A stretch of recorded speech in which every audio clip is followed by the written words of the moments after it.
What is up, guys? Welcome to Legacy TCG, back with some Edison. We got Primo playing Vayu Turbo on the right, and Paul is playing Kristyasworn. This is round 3. Both these players, I believe, are X and O, so it's a very important match for them. Oh, what happened? So we go Foolish. Whoa, what just happened? Foolish Plague, top deck. Oh, I was like, what just happened? Top decks for Plague, sacks for Sirocco to get the deck Devi off, to rip apart Paul's hand. Hopefully, gets to 3 cards, so +1 for Primo. Sorry for the was it the texture of the video, or like the I guess blurriness. This is on an older phone. So my usual spot is actually not as good as other spots because it doesn't allow as much light in, is what I'm assuming. If I use this phone, I probably have to change spots, just because the lens is not as good as the others. But hopefully Paul can scrape out of this position with this Jane. He's going to hit another hard for him, but it's a neck guard now. We don't mind that hitting the grave. We are light on resources, but so is Primo. He doesn't have much going on for him besides oh my god, besides the deck devies. JD hits the field, and then we'll pay 1,000 to blow up the rest. Wow, that was pretty gross. Yeah, I think this phone has a hard time processing the limited amount of light. So when I use this phone, I'll change spots. There's a table behind it that has a light over it. Yeah, I was wondering why it was doing that, but this is like my older phone, like iPhone SE. It's like it looks like an iPhone 8 from like 10 years ago, and it has like 1 camera, so the light doesn't get in as well as the others. But you can still see the cards. And I'll do my best to describe what's happening. Pot of Avarice, he's gonna send back let's see, a couple of Lightsworns. He wants to make his graveyard as live as possible, so he's gonna send back the stuff that aren't as necessary. Maybe sculpt the grave to have 4 fairies. 1, 2, 3, 4. Yeah, so he's aiming for 4 fairies. Wants to hit the Kristya. Knows that if he's able to bring down a Kristya, he has a really good chance of stealing this game from Primo.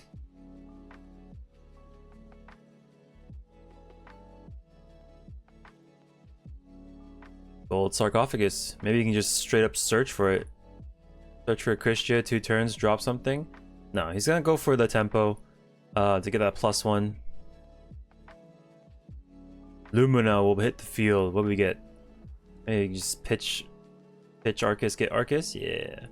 Oh, he already has the freaking Kristya on field. Oh, okay, I don't see this game going anywhere else besides in Paul's favor. It would take a ton to shoot through this board. We're gonna take a bunch of damage. 12, 22, 28. So he's on like a 1-turn clock. 1, 2, 1, 2, 3. Wolf does not get special because of Kristya. And I know on this version, Primo was testing out dogless Vayu, just because he doesn't like the randomness of milling your power cards, like Return, Burial, Dad. So he wanted to have more control over that aspect of the game. So he's trying it out, and it looks like it's working out so far. Not on that game 1 though. The game 1 did not go so hot. Charge of Brigade goes for Paul, gets a wolf, and will pay 800 for oppression.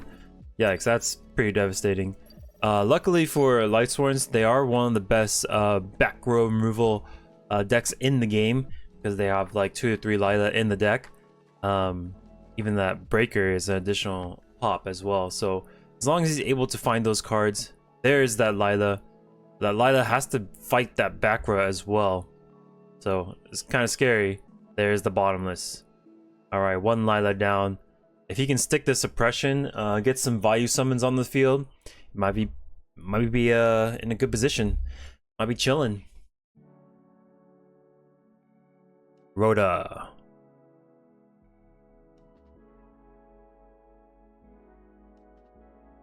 Yeah, because I used to sorry, I keep talking about my phone, but like I used to record with this phone when I first started my videos, because that was like the only phone I had.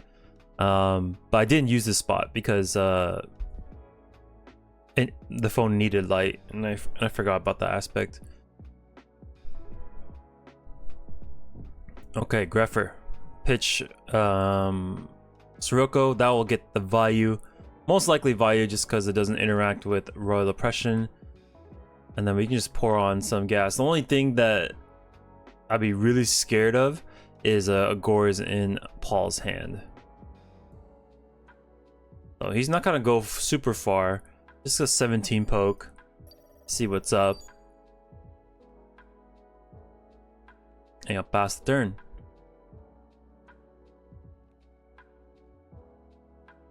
You know what this reminds me of? It reminds me of the phones from like back in the day when we were actually playing the game, 2010. This is the quality we got. Yeah, back in the day it was hard to get good cameras. It was expensive too. Paul's gonna take 100 on that fight. Mill some cards, a Necro of his own. Excellent. So maybe he sets Beckoning Light. He can I bet you he's trying to find a way to pop the suppression. The suppression's a thorn in his side. He could have also set the Arcus in defense to wall up, but he'd also have to worry about Primo summoning Armwing, so he opts for the mill too.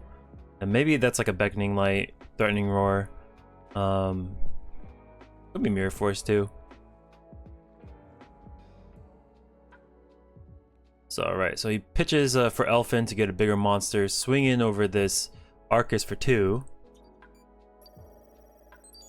And 17. Yeah, we take 17. He was debating about it, but just let it go through.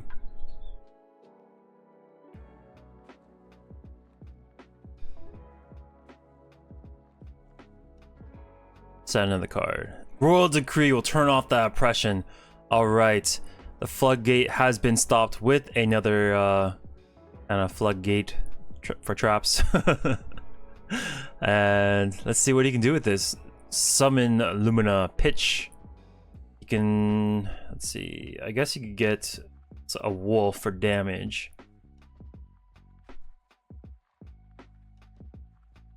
Yeah. Pitches Arcus. Alright, swing over this for 400. Is this enough from Paul to get him back into this game too? 1, 2, 3, 2 Celestias and another Lightsworn. Didn't get quite a good look at it. So he finally finds an answer for the Royal Oppression, but he also needs to find his big win conditions in JD Kristyasworn. Just because Primo might be incentivized to make a little push to get this Lumina off board, because the Lumina is going to start pitching cards, specialing wolves, and we just can't take on that onslaught. Alright, Plague. We can go Catastor. Catastor won't interact with any honest shenanigans.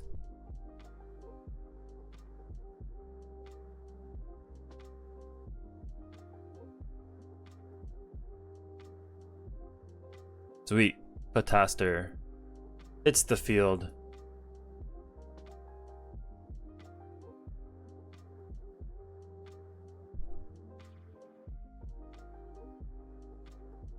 And we're going to extend a little bit more. Go into Armwing. Making a push. I think we get rid of this Lumina with Catastor. That way it doesn't interact with Honest.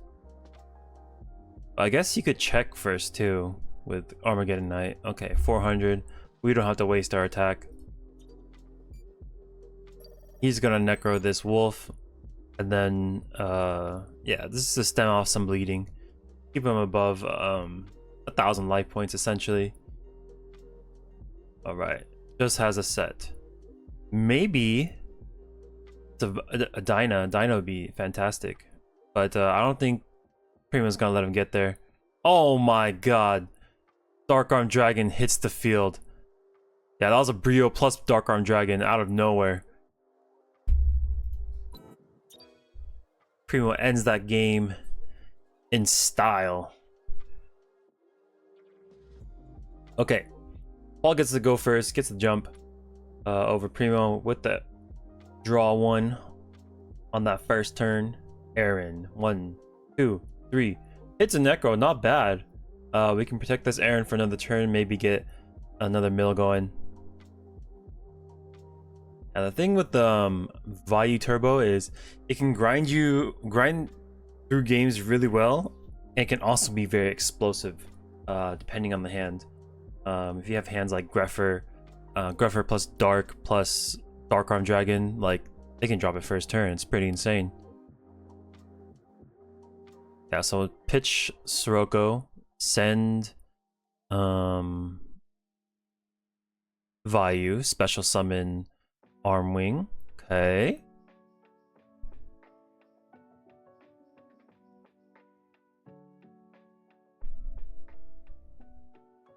He's going far. He's going real hard. So, special Gale, Shrink. That'll go to 800. Attack over this. So the thing with that attack, yeah, I guess that's fine. Because if he honest over it, well, let's see, 15, 17, 13. That's a ton of pressure.